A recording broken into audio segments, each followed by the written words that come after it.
Bayangkan seorang ayah yang menghabiskan 30 tahun hidupnya membangun kerajaan bisnis dari nol, hanya untuk melihat putra kandungnya sendiri menandatangani surat pemecatannya dengan senyum kemenangan yang dingin.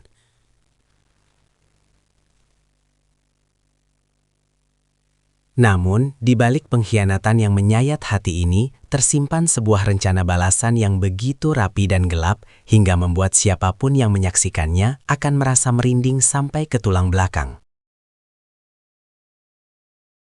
Alkisah, di tengah hiruk-pikuk kota metropolitan yang tak pernah tidur, berdirilah sebuah gedung pencakar langit setinggi 50 lantai yang menjadi simbol kekuasaan dan kemakmuran. Gedung itu adalah markas besar Arvanda Group, sebuah imperium logistik dan properti yang namanya disegani di seluruh Asia Tenggara. Di lantai paling atas, di dalam sebuah ruangan luas dengan dinding kaca yang memperlihatkan kerlip lampu kota bagaikan permata yang berserakan, duduklah seorang pria tua bernama Baskoro. Rambutnya sudah memutih seluruhnya, namun sorot matanya masih setajam elang yang sedang mengintai mangsa dari ketinggian. Baskoro adalah tipe pria yang membangun segalanya dengan keringat, air mata, dan darah. Ia memulai karirnya sebagai kuli panggul di pelabuhan, hingga perlahan-lahan, dengan kecerdasan dan ketangguhan yang luar biasa, ia berhasil mendirikan dinasti bisnis yang nilainya mencapai triliunan rupiah. Di atas meja mahoni yang mengkilap, terdapat sebuah foto kecil dalam bingkai perak yang menampilkan dirinya bersama putra tunggalnya, Adrian. Dalam foto itu, Adrian masih kecil, tersenyum lebar sambil memegang piala kompetisi matematika. Baskoro selalu berpikir bahwa segala kerja kerasnya adalah untuk masa depan Adrian. Ia ingin putranya tidak pernah merasakan pedihnya kelaparan atau dinginnya lantai semen tempat ia dulu tidur. Namun, cinta yang terlalu besar terkadang membutakan mata seseorang terhadap benih-benih durjana yang tumbuh di dalam rumahnya sendiri. Adrian tumbuh menjadi pria yang sangat tampan, karismatik, dan berpendidikan tinggi. Ia lulus dari universitas ternama di Amerika Serikat dengan predikat terbaik. Namun, di balik setelan jas Italia seharga ratusan juta rupiah dan senyum manisnya yang sering menghiasi sampul majalah bisnis, terdapat ambisi yang gelap dan rasa tidak puas yang mendalam. Adrian merasa bahwa ayahnya terlalu kolot, terlalu lambat dalam mengambil keputusan, dan terlalu terikat pada nilai-nilai integritas yang menurutnya sudah tidak relevan di dunia bisnis modern yang kejam. Ia bosan harus selalu berada di bawah bayang-bayang kebesaran nama Baskoro. Setiap kali ia masuk ke ruang rapat, para dewan direksi selalu menatapnya seolah-olah ia hanyalah anak bos, bukan seorang pemimpin yang mandiri. Rasa iri dan haus akan kekuasaan mutlak mulai menggerogoti jiwanya bagikan rayap yang memakan fondosi kayu sebuah rumah megah. Adrian menginginkan tahta itu sekarang juga, tanpa harus menunggu ayahnya pensiun atau meninggal dunia. Ia mulai menjalin komunikasi rahasia dengan pihak-pihak yang seharusnya menjadi musuh Arvanda Group, termasuk seorang spekulan tanah licin bernama Hendrawan yang sudah lama mendendam pada Baskoro karena kekalahan bisnis di masa lalu. Rencana pengkhianatan itu disusun dengan sangat rapi selama hampir 2 tahun. Adrian tidak bergerak secara gegabah. Ia mulai dengan melemahkan posisi ayahnya secara perlahan dari dalam. Ia memanipulasi laporan keuangan, menyuap beberapa anggota dewan direksi yang memiliki moral rendah, dan menciptakan narasi bahwa Baskoro mulai menunjukkan gejala demensia dini. Ia mengumpulkan rekaman-rekaman video yang diedit sedemikian rupa, memperlihatkan seolah-olah Baskoro sering lupa ingatan, atau berbicara melantur dalam rapat-rapat internal. Di rumah, Adrian bersikap sebagai anak yang sangat berbakti. Ia secara rutin membawakan teh herbal untuk ayahnya setiap malam. Teh yang sebenarnya telah dicampur dengan zat kimia dosis rendah, yang menyebabkan efek pusing dan kebingungan sesaat. Baskoro, yang merasa tubuhnya semakin melemah dan pikirannya sering berkabut, mulai mempercayai bahwa dirinya memang sudah saatnya beristirahat. Ia tidak pernah menaruh curiga sedikit pun pada putra yang sangat ia cintai itu. Baginya, Adrian adalah satu-satunya warisan yang paling berharga, lebih dari sekadar saham atau aset bangunan. Puncak dari pengkhianatan itu terjadi pada sebuah malam yang dingin dan hujan deras mengguyur kota. Sebuah rapat umum pemegang saham luar biasa diadakan secara mendadak di ruang rapat utama Arvanda Group. Baskoro datang dengan langkah yang agak gontai, didampingi oleh asisten setianya Pak Dharma yang sudah bekerja dengannya selama 3 dekade. Saat pintu besar ruang rapat terbuka, Baskoro terkejut melihat ruangan itu sudah penuh dengan orang, termasuk Hendrawan yang duduk di barisan depan dengan seringai meremehkan. Adrian berdiri di podium, tampak gagah, namun dengan tatapan mata yang dingin seperti es kutub. Tanpa basa-basi, Adrian membacakan mosi tidak percaya terhadap kepemimpinan ayahnya sendiri. Ia menyodorkan dokumen-dokumen medis palsu yang menyatakan bahwa Baskoro secara mental tidak lagi cakap untuk memimpin perusahaan. Baskoro terpaku di kursinya. Jantungnya berdegup kencang, bukan karena takut, tapi karena rasa sakit yang luar biasa melihat darah dagingnya sendiri menusuknya dari depan. Ia menatap mata Adrian, mencari setitik rasa penyesalan atau cinta. Namun yang ia temukan hanyalah kekosongan dan ambisi yang membara. Ayah, sudah waktunya ayah beristirahat. Dunia ini sudah berubah, dan ayah terlalu tua untuk memahaminya. Ucap Adrian dengan nada suara yang datar namun penuh penekanan. Para direksi yang sudah disuap mulai memberikan suara mereka satu persatu. Dalam waktu kurang dari 1 jam, Baskoro secara resmi didepak dari perusahaan yang ia bangun dengan tetesan keringatnya sendiri. Tidak hanya itu, Adrian juga telah menyiapkan dokumen hukum yang membuat Baskoro kehilangan akses ke sebagian besar aset pribadinya dengan alasan untuk perlindungan aset di bawah pengawasan kurator karena kondisi mentalnya yang dianggap tidak stabil. Baskoro hanya bisa terdiam. Ia tidak berteriak, tidak memaki, dan tidak menangis. Ia hanya menundukkan kepala, sementara Pak Dharma mengepalkan tangan dengan kemarahan yang tertahan. Saat Baskoro berjalan keluar dari gedung itu untuk terakhir kalinya, ia tidak menoleh ke belakang. Ia membiarkan hujan membasahi tubuh senjanya, seolah-olah air hujan itu bisa membasuh luka pengkhianatan yang begitu dalam. Setelah kepergian ayahnya, Adrian merasa seperti raja dunia. Ia segera merombak seluruh struktur perusahaan, memecat karyawan-karyawan lama yang setia pada ayahnya, dan memulai proyek-proyek ambisius yang berisiko tinggi bersama Hendrawan.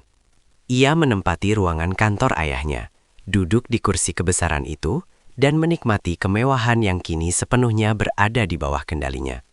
Ia menjual rumah lama mereka dan memindahkan ayahnya ke sebuah villa terpencil di pinggiran kota yang dijaga ketat oleh penjaga bayaran, dengan dalih agar ayahnya bisa mendapatkan perawatan medis yang tenang. Namun sebenarnya, itu adalah bentuk pengasingan agar Baskoro tidak bisa mencampuri urusannya lagi. Adrian merasa telah menang mutlak. Ia tidak menyadari bahwa ayahnya, meskipun terlihat hancur, adalah seorang petarung yang telah melewati ribuan badai sebelum Adrian bahkan bisa berjalan. Baskoro memiliki satu rahasia yang tidak pernah ia ceritakan kepada siapapun, termasuk kepada putra yang ia banggakan itu. Bulan-bulan berlalu, dan kejayaan Adrian mulai menunjukkan retakan. Proyek-proyek besar yang ia jalankan ternyata hanyalah jebakan yang dirancang oleh Hendrawan untuk menguras kas perusahaan Arvanda Group. Hendrawan tidak pernah berniat menjadi mitra sejati. Ia hanya ingin menghancurkan apa yang telah dibangun oleh Baskoro melalui tangan anaknya sendiri. Perusahaan mulai terlilit hutang yang sangat besar. Para pemegang saham mulai panik, dan Adrian mulai kehilangan kendali atas situasi tersebut. Di tengah tekanan yang luar biasa, Adrian mulai mengalami hal-hal aneh di kantornya. Ia sering mendengar suara langkah kaki di lorong yang kosong saat malam hari, atau mencium aroma cerutu yang biasa dihisap ayahnya, meskipun ayahnya berada jauh di pengasingan. Telepon di mejanya sering berdering pada jam 3 pagi, namun ketika diangkat, hanya ada suara napas berat dan sunyi yang mencekam di ujung sana. Adrian mulai merasa depresi dan paranoid. Ia merasa seolah-olah ada mata yang selalu mengawasinya dari setiap sudut bayangan di ruangan besar itu. Suatu malam, ketika badai petir kembali mengamuk di atas langit Jakarta, Adrian yang sedang mabuk karena stres berat menerima sebuah paket misterius di meja kantornya. Paket itu tidak memiliki nama pengirim, hanya sebuah kotak hitam kecil dengan pita merah darah. Dengan tangan gemetar, ia membuka kotak itu dan menemukan sebuah kunci perak tua dengan label bertuliskan, "Lantai basement 4, ruang rahasia." Adrian mengerutkan kening. Setahunya, gedung Arvanda Group hanya memiliki 3 lantai basement untuk parkir. Rasa penasaran yang bercampur dengan ketakutan mendorongnya untuk turun ke bawah. Ia menggunakan lift khusus direksi dan menekan tombol basement paling bawah. Benar saja, ada sebuah tombol tersembunyi di balik panel kayu lift yang hanya bisa diaktifkan dengan kunci perak tersebut. Lift turun lebih dalam dari yang pernah ia ketahui, menuju ke sebuah area yang tidak tertera dalam cetak biru bangunan yang ia miliki. Pintu lift terbuka dengan suara dentingan yang menggema di kesunyian. Adrian melangkah keluar ke sebuah lorong yang dingin dan lembab. Dindingnya terbuat dari beton polos tanpa cat, dan lampu neon yang berkedip-kedip memberikan kesan horor yang kental. Di ujung lorong terdapat sebuah pintu besi berat yang tertutup rapat. Adrian menggunakan kuncinya lagi untuk membuka pintu itu. Saat pintu terbuka, ia terkesiap melihat apa yang ada di dalamnya. Ruangan itu bukan berisi gudang atau arsip lama, melainkan sebuah pusat kendali teknologi yang sangat canggih. Puluhan layar monitor terpasang di dinding, menampilkan rekaman CCTV dari setiap sudut rumah Adrian, setiap sudut kantornya, bahkan kamera tersembunyi di dalam mobilnya. Adrian merasa lututnya lemas. Ia menyadari bahwa selama ini, setiap gerak-geriknya, setiap pembicaraan rahasianya dengan Hendrawan, dan setiap pengkhianatan yang ia lakukan, telah terekam dengan sangat detail. Di tengah ruangan itu, duduklah seorang pria di kursi roda, membelakangi pintu. Pria itu perlahan-lahan memutar kursinya, dan Adrian hampir berteriak saat melihat siapa yang duduk di sana. Itu adalah ayahnya, Baskoro. Namun penampilan Baskoro sudah berubah. Ia tidak lagi terlihat seperti orang tua yang lemah dan linglung. Matanya bersinar dengan kecerdasan yang tajam, dan ada senyum tipis yang sangat mengerikan di wajahnya. Baskoro memegang sebuah tablet yang mengontrol seluruh sistem keamanan gedung. Di sampingnya, Pak Dharma berdiri dengan sikap tegak, memegang setumpuk dokumen hukum yang asli. Baskoro menyesap cerutunya dengan tenang. Asapnya mengepul menciptakan siluet yang menyeramkan di bawah lampu neon yang remang-remang. Selamat datang di kenyataan, Adrian. Suara Baskoro terdengar berat dan bergema di ruangan beton itu. Kau pikir kau sudah menang? Kau pikir kau bisa menghancurkan apa yang aku bangun selama 30 tahun hanya dengan beberapa trik murahan dan bantuan seorang pengkhianat seperti Hendrawan? Adrian mundur beberapa langkah, napasnya tersengal-sengal. Bagaimana mungkin? Ayah seharusnya di villa itu. Aku sudah menaruh penjaga di sana. Baskoro tertawa kecil.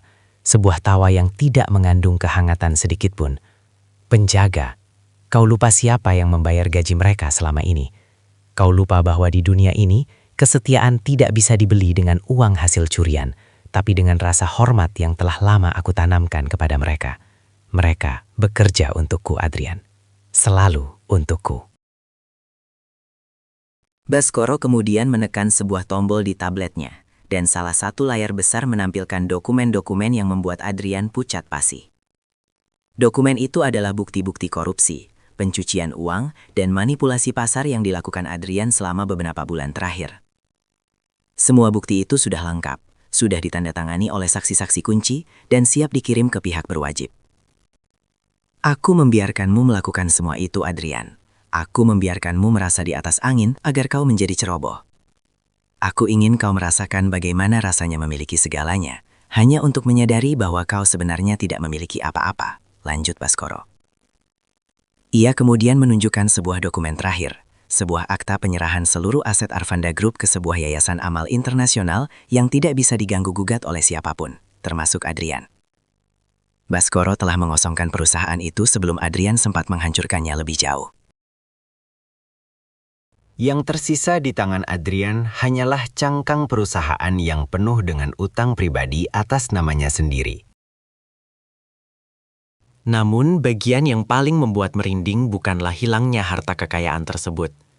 Baskoro berdiri dari kursi rodanya, ternyata ia sama sekali tidak lumpuh atau lemah, dan berjalan perlahan mendekati putranya. Ia meletakkan tangannya yang dingin di bahu Adrian, lalu berbisik tepat di telinganya. Kau tahu, Adrian, pengkhianatan adalah dosa yang paling aku benci. Dan sebagai ayahmu, aku harus memberikan pelajaran terakhir yang tidak akan pernah kau lupakan. Kau ingin menjadi pemimpin, bukan? Kau ingin memiliki kekuasaan mutlak. Sekarang kau memilikinya. Baskoro kemudian menunjuk ke arah layar monitor yang menunjukkan unit apartemen mewah Adrian. Di sana, terlihat beberapa orang berpakaian hitam sedang masuk ke dalam kamarnya, membawa peralatan medis yang sangat akrab bagi Adrian. Itu adalah peralatan yang sama yang digunakan Adrian untuk membius ayahnya. Mulai malam ini, bisik Baskor lagi. Suaranya kini terdengar seperti desisan ular. Kau akan dinyatakan mengalami gangguan jiwa berat akibat tekanan bisnis. Kau akan dibawa ke sebuah fasilitas rehabilitasi pribadi milikku di tengah hutan yang jauh dari sini. Di sana, kau akan mendapatkan perawatan yang sama persis dengan apa yang kau rencanakan untukku. Kau akan hidup dalam duniamu sendiri, di bawah pengawasan kamera-kameraku, selamanya. Tidak akan ada yang mencarimu, karena dunia akan tahu bahwa Adrian Arfanda telah hancur secara mental karena kegagalannya sendiri. Adrian mencoba berteriak, mencoba lari, namun Pak Dharma dengan sigap menahannya. Kekuatan fisik pria tua itu ternyata masih jauh melampaui Adrian yang jarang berolahraga. Adrian memohon, menangis, dan bersujud di kaki ayahnya, meminta ampunan atas segala kesalahannya. Namun, hati Baskora sudah mengeras bagaikan batu karang yang dihantam ombak selama puluhan tahun.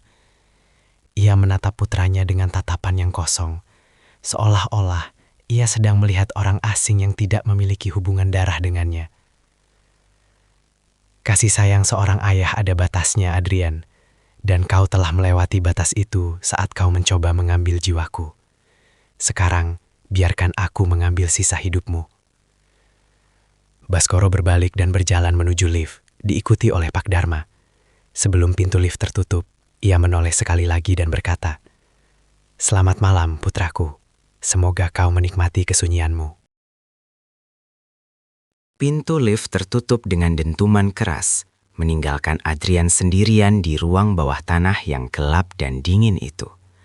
Ia berteriak histeris, memukul-mukul pintu besi, namun suaranya hanya memantul di dinding beton tanpa ada yang mendengar. Di layar monitor, ia melihat dirinya sendiri yang sedang meronta-ronta di dalam ruangan itu. Sebuah rekaman yang akan terus diputar berulang-ulang di pusat kendali tersebut sebagai monumen pengkhianatannya. Beberapa menit kemudian, pintu besi terbuka kembali dan beberapa pria berbadan besar masuk dengan membawa jarum suntik berisi cairan penenang. Adrian merasakan dinginnya jarum menusuk kulitnya dan perlahan-lahan dunia di sekitarnya menjadi gelap.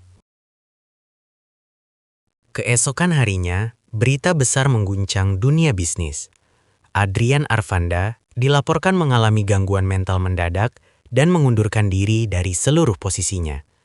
Perusahaan Arfanda Group secara misterius telah berpindah tangan ke sebuah konsorsium amal yang dikelola oleh pihak profesional yang sangat kompeten.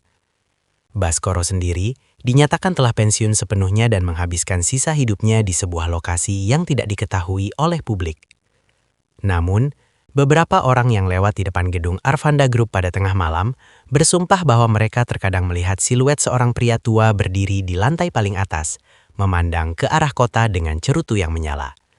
Sementara di basement paling bawah, di balik beton-beton tebal yang tidak terjamah, suara tangisan lirih terkadang terdengar melalui lubang ventilasi.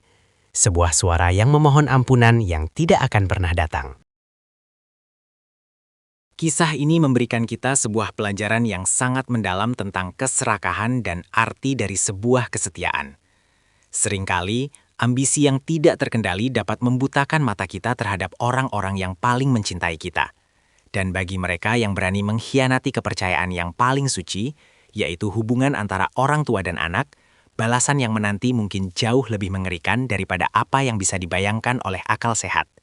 Karena pada akhirnya, seorang ayah yang membangun segalanya dengan tangannya sendiri juga tahu persis bagaimana cara meruntuhkan segalanya tanpa menyisakan apapun, kecuali penyesalan yang abadi. Sungguh sebuah kisah yang sangat tragis sekaligus mengerikan, yang mengingatkan kita semua bahwa apa yang kita tanam, itulah yang akan kita tuai di kemudian hari. Jangan pernah meremehkan kasih sayang orang tua, namun jangan pula pernah mencoba untuk menguji kesabaran mereka dengan cara yang salah. Pengkhianatan mungkin terlihat seperti jalan pintas menuju kesuksesan, namun sebenarnya itu adalah jalan tol menuju kehancuran yang tak berujung. Terima kasih telah menyimak kisah ini sampai selesai. Semoga ada hikmah yang bisa kita ambil untuk kehidupan kita sehari-hari. Jika Anda merasa cerita ini memberikan pelajaran berharga atau membuat Anda merenung, jangan lupa untuk memberikan dukungan dengan cara menyukai video ini dan membagikannya kepada orang-orang terdekat Anda. Silahkan tuliskan pendapat atau pesan moral yang Anda dapatkan di kolom komentar di bawah, karena setiap pemikiran Anda sangat berarti bagi perkembangan konten kami ke depannya. Sampai jumpa di kisah-kisah penuh misteri dan makna selanjutnya. Tetaplah waspada dan selalu hargai mereka yang telah berkorban untuk kesuksesan Anda.